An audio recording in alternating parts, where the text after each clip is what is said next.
네, 오늘 함께 나눌 인물은 3차 포로 기한과 함께 예루살렘 성전 주위에 있는 성벽을 재건하였던 인물인 느헤미야라고 하는 인물입니다. 이스라엘 백성들은 바벨론의 식민지로 있다가 총 3차례에 걸쳐서 본국으로 귀환을 하게 됩니다. 1차 포로 귀환은 수르바벨을 중심으로 이루어지고 바로 이때에 성전이 재건이 되지요.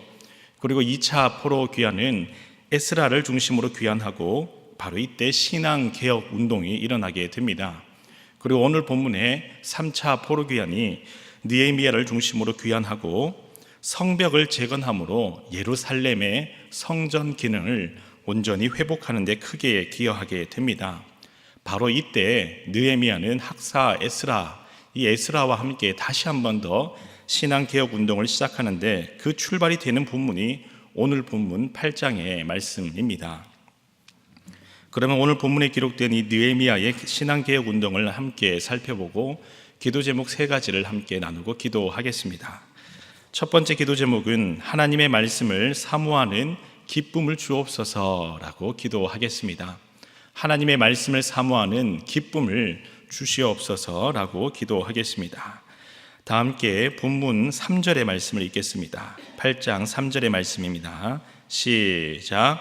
수문 앞 광장에서 새벽부터 정오까지 남자나 여자나 알아들을 만한 모든 사람 앞에서 읽음에 뭇 백성이 그 율법책에 귀를 기울였는데. 아멘. 본문에서 주목할 만한 단어는 뭇 백성이 그 율법책에 귀를 기울였다라고 하는 단어입니다. 히브리 원문을 보면 귀를 기울이다 라고 하는 것은 그냥 잘 듣는 수준을 넘어서서 율법책에 귀가 붙어 있다 라고 하는 이러한 단어의 의미를 가지고 있습니다. 에스라와 느헤미야는 새벽부터 정오까지 6시간 동안 말씀을 낭독하였습니다. 그런데 그 말씀을 듣는 모든 백성이 마치 그 율법책에 귀를 붙이고 떨어지지 않는, 미동도 하지 않는 그런 상태로 끝까지 말씀에 경청하며 집중하였다라고 하는 것을 의미합니다. 분명 백성들은 오랜 기간 포로 생활과 그리고 돌아오자마자 성벽을 재건하는 힘겨운 공사로 인해 몸도 마음도 많이 지쳤을 것입니다. 이제 조금 쉬면서 쉬엄쉬엄 하자라고 이야기할 법한데 모든 성벽 공사가 다 끝이 난 후에는 바로 백성들이 말씀을 듣기 위해 수문 앞 광장에 모두가 모였다라고 하는 것입니다. 몇 명이 모인 것이 아니고 무리지어 여러 번 나누어서 모인 것도 아니고 모든 백성이 일제히 모였다라고 하는 것만 해도 얼마나 대단한지 모릅니다. 그러나 더 나아가 백성들이 말씀을 듣는 마음가짐과 그 태도가 참으로 하나님 보시기에 거룩한 모습임을 알 수가 있습니다. 본문 5절의 말씀을 보면 말씀을 펼칠 때 백성들이 일제히 일어나 말씀을 받들어 읽고 듣습니다. 그냥 앉아 있는 것이 아니고 모든 백성이 일제히 일어서서 새벽부터 정오까지 그 말씀에 집중했다라고 하는 것입니다. 6절에서는 모든 백성이 아멘으로 응답하며 몸을 굽혀 하나님을 경배했다. 몸과 마음을 온전히 하나님께 드리는 순종의 모습입니다. 또한 7절에서 9절까지의 말씀을 보면 말씀을 듣고 깨달으며 울며 하나님 앞에 자복하는 사람들이 생기기 시작했습니다. 여러분, 하나님께서 이 백성들의 이러한 모습을 보면서 얼마나 흐뭇해 하셨을까요?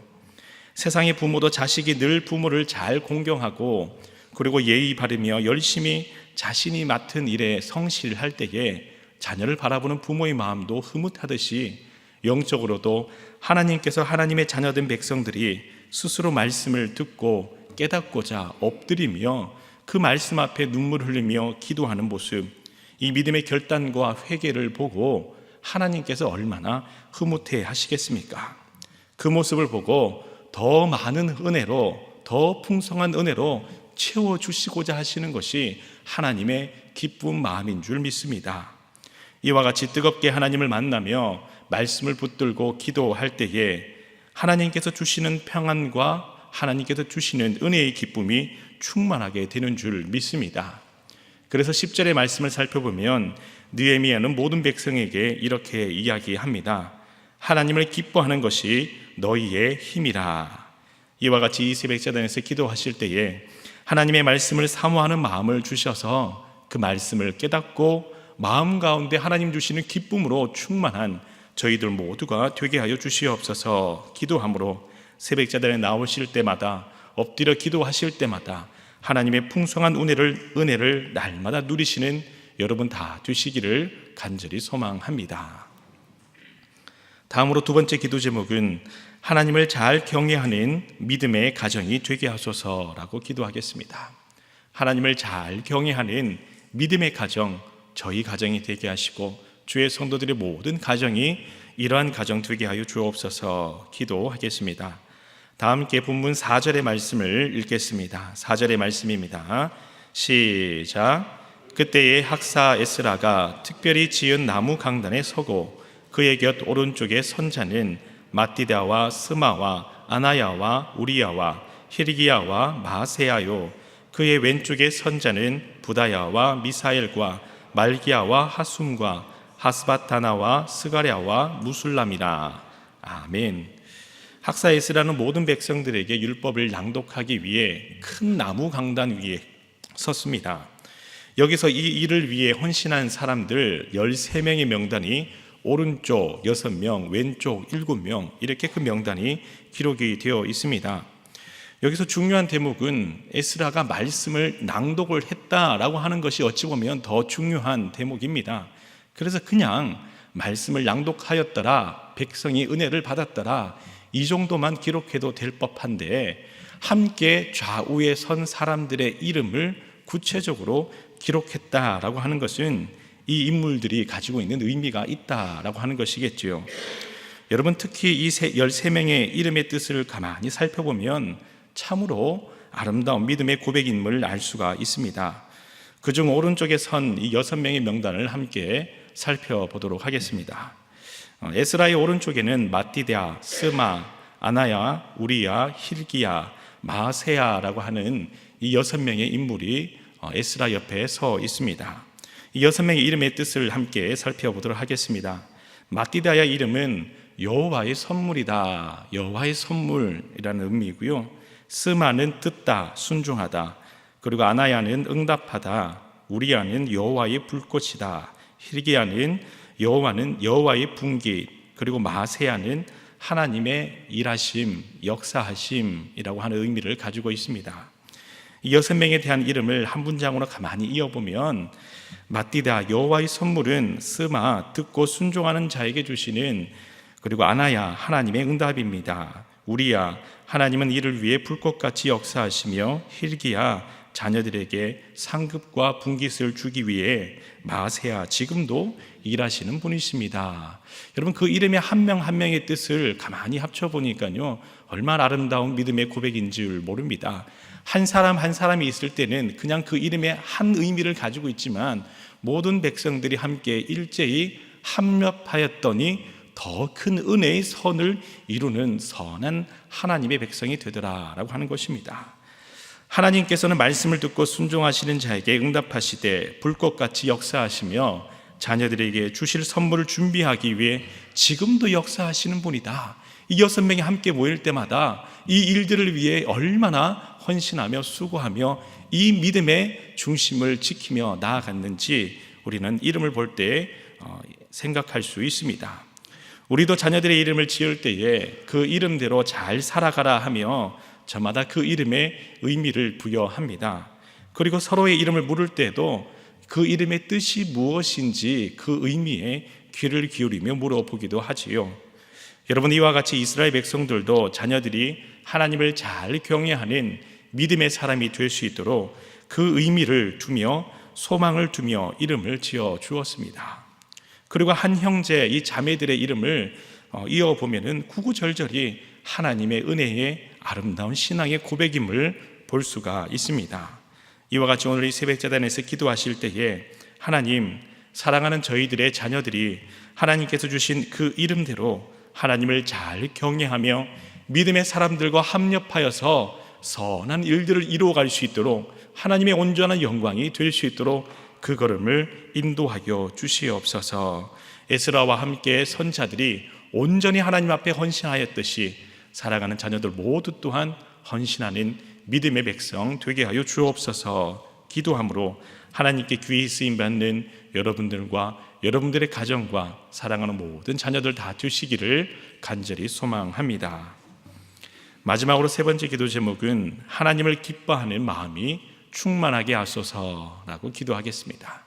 하나님을 기뻐하는 마음이 마음 가운데 충만하게 하소서라고 기도하겠습니다. 다 함께 본문 10절의 말씀을 읽겠습니다. 10절의 말씀입니다. 시작. 느헤미야가 또 그들에게 이르기를 너희는 가서 살찐 것을 먹고 단 것을 마시되 준비하지 못한 자에게는 나누어 주라. 이날은 우리 주의 성일이니 근심하지 말라. 여호와로 인하여 기뻐하는 것이 너희의 힘이니라 하고. 아멘. 느헤미야는 백성에게 말하기를 서로의 양식을 나누어 주고 근심을 버리고 오직 하나님을 기뻐하라. 그것이 너희의 힘이다 라고 말씀하고 있습니다. 여기서 이 힘이라고 하는 단어를 살펴보면 그냥 가지고 있는 그 강함을 의미하기에 앞서서 점점 더 견고히 만들어져가는, 쌓아져가는 요새라는 의미를 가지고 있습니다. 예를 들면 운동선수가 하루아침에 기량이 좋은, 능력이 좋은 운동선수가 되는 것이 아닙니다. 매일매일 열심히 운동을 하고 매일매일 땀을 흘리며 기초 체력을 튼튼히 할 때에 그 기량과 능력이 점점 증진되듯이 영적으로도 하나님을 기뻐하는 마음을 날마다 가지면 가질수록 점점 더 성숙한 믿음으로 변화되는 성화가 너희의 힘이다 라고 하는 의미입니다. 그냥 가지고 있는 이 힘이 한 번에 주어지는 것이 아니고 매일 하나님을 기뻐할 때에 육신 또한 면역력이 점점 강해지듯이 영적으로도 분별력도 선해지며 지혜로운 하나님의 성숙한 백성이 되더라라고 하는 의미입니다. 그래서 하나님을 기뻐하는 것이 나의 힘이며 내가 쌓은 최고의 요새이다라고 하는 것은 세상의 거침없는 유혹 가운데서도 흔들리지 않는 굳건한 믿음을 가지는 최고의 무기가 하나님을 기뻐하는 것이다 라고 하는 것입니다. 여러분, 기쁨이 없을 때에는 작은 일에도 불평하며 불만하는 우리의 모습을 볼 수가 있습니다. 그러나 기쁨으로 직분을 감당할 때에는 성숙한 열매를 인내함으로 맺게 됩니다. 기쁨이 없을 때에는 작은 일에도 낙심하고 포기하게 되지만 기쁨으로 헌신할 때에는 끝까지 그리고 묵묵히 헌신하며 인내하는 모습을 보게 됩니다. 기쁨이 없이 예배 드릴 때에는 아무것도 느껴지지 않는 무미건조함이 찾아오지만 기쁨으로 하나님께 예배 드릴 때에는 하나님께서 주시는 은혜가 더욱더 충만함을 깊이 경험하게 됩니다. 그래서 데살로니가전서 5장 16절 말씀에서는 항상 기뻐하라, 기쁜 마음으로 기도하라, 기쁜 마음으로 기도할 때 그것이 하나님의 뜻이다 라고 말씀하고 있습니다. 이와 같이 새벽재단에서 기도하실 때에 하나님을 기뻐하는 영적인 능력을 회복하게 하소서라고 기도하심으로 주님 주신 귀한 사명을 성숙하게 잘 감당하며 여러분들의 삶의 모든 걸음 가운데에 하나님께서 주시는 기쁨으로 충만하시기를 간절히 소망합니다. 다 함께 세 가지 기도 제목으로 기도하겠습니다. 먼저 첫 번째 기도 제목은 하나님의 말씀을 사모하는 기쁨을 주시옵소서라고 기도하시고, 다음으로 두 번째 기도 제목은 하나님을 잘 경외하는 믿음의 가정이 되게 하소서, 세 번째 기도 제목은 하나님을 기뻐하는 마음이 충만하게 하소서 기도하시고, 성지순례 중인 위임 목사님과 모든 주의 성도들을 위해 내일 있을 거룩한 주일 예배를 위해 여러분 각자의 기도 제목으로 다 함께 기도하겠습니다. 함께 기도하겠습니다. 주여 믿습니다. 주여 믿습니다. 주여 믿습니다.